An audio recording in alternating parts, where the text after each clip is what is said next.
चरम गोस्वामी तुलसीदास जी महाराज सात्विक तत्व की चिंतन करते हुए कहते हैं 42 नंबर दोहा के नीचे तीसरी पंक्ति में, राम सुप्रेम ही पोषत पानी। पोषत वो पोषण देने वाला, बुद्धि को, विचार को, ज्ञान को, मन को, अंतस्करण को वो पोषण प्रदान करने वाला, जीव को भक्ति के मार्ग पर, भगवान के रास्ते पर आगे बढ़ाने वाला, वही भगवान जब प्रतिज्ञा करते हैं कि मैं सभी को पालन पोषण करने वाला मैं ही हूँ।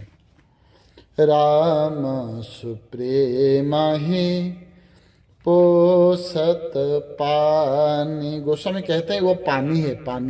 पानी किसको कहते हैं? जो पानीय है। पानीय कहने का अर्थ क्या है?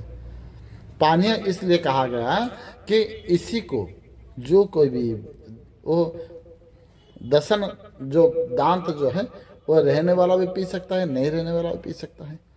बच्चा से लेकर प्रौढ़ तक, वृद्ध तक, ज्ञानी से लेकर मूर्ख तक, जो भी हो वो सभी के लिए, भोगी से लेकर रोगी तक, बच्चा से लेकर प्रौढ़ तक, सभी के लिए जो जीवन है, जीवन प्रदानकारी है, संतोष प्रदानकारी है, तृप्त प्रदानकारी है, प्रसन्नता देने वाला जो है, वही तो भगवान का भक्ति रस है। इसलिए उसी को पानी कहा गया। पानी ही जीवन है, जल ही जीवन है। पानी, इसी को पानी कहते हैं। कहते हैं कैसे पानी है ये? जो सभी को आनंद देने वाला। पानी का मूल स्वभाव यही है, स्वच्छता, शीतलता और मृद भाव और संतोष प्रदान करने वाला। ये चारों चीज को देने वाला भगवान का भक्ति रस ही है।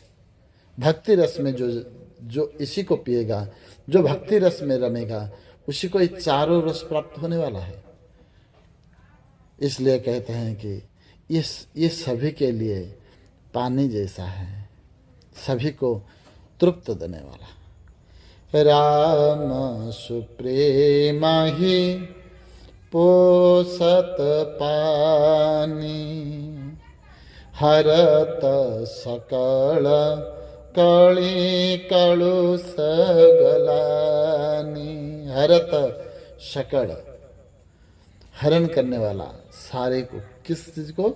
सकल कल कलुष गलानी। कली का जो कलमस है, धोई मनोमल कलिमल, ये कलिमल और मनोमल को धोने वाला जो शास्त्र है, यही राम कथा है, यही रामचरितमानस है।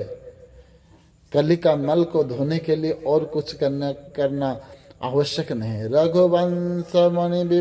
रघुवंश चरित सुन कहत सुनत जो गावहीं। जो कहेगा, जो सुनेगा, जो गाएगा, उसी के जीवन में ये सब प्रदान करने वाला। कली का मल का, जो कलिजुग का जो मल है, उसी को तो धोएगा ही। उसको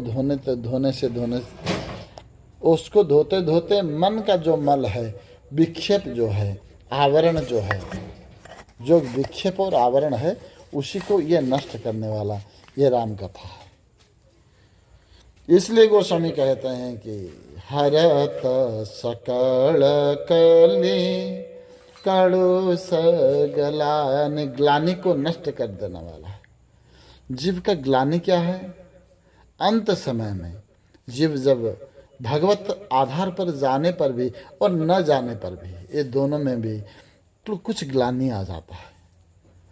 जो भगवान के रास्ते पर नहीं निकला है ना, जो भगवान के रास्ते, भगवान की तरफ जाने का जिसके पास आग्रह, श्रद्धा, भक्ति भाव का अभाव है, वो अंत समय में घोर ग्लानि में आ जाता है। जीवन बेकार चला गया, कुछ नहीं हो पाया। और जो गया वह गया ही है, वो उसी के जीवन में भी कुछ ग्लानि आता है। क्या ग्लानि? वो ऐसे सोचता है कि मैं पहले से क्यों इस रास्ते में नहीं आ गया, पहले से ही, बहुत पहले इस रास्ते से आ जाना चाहिए था। मैं इस रास्ते से आने का समय बहुत देर हो गया, यही ग्लानि। लेकिन जब भगवान के भक्ति रस प्राप्त करेगा, भगवान के ऊपर भरोसा आएगा, श्रद्धा भक्ति आ जाएगा, वो ग्लानि को नष्ट कर देने वाला। ये राम कथा, ये राम रस है, ये भगवान का जो राम रस है, इसी को जो पिएगा वो उसी का ग्लानि भी नष्ट होगा, कली कलमस भी नष्ट होगा। हरत सकल, सकल कहने का अर्थ क्या है? सारे मन का, विचार का, व्यवहार का और दृष्टि का, वाणी का, श्रवण का, सारे जितने भी ग्लानि है, जितने भी कलमश है, ये सबको धो देने वाला है। भगवान का चरित्र, भगवान का नाम, भगवान का स्मरण, ये सारे को नष्ट कर देने वाला। इसी भाव से आज का सत्संग यहाँ विश्राम, फिर कल देखेंगे। बोलो मानस कुटीर बिहारी बिहारिणी जी महाराज की जय।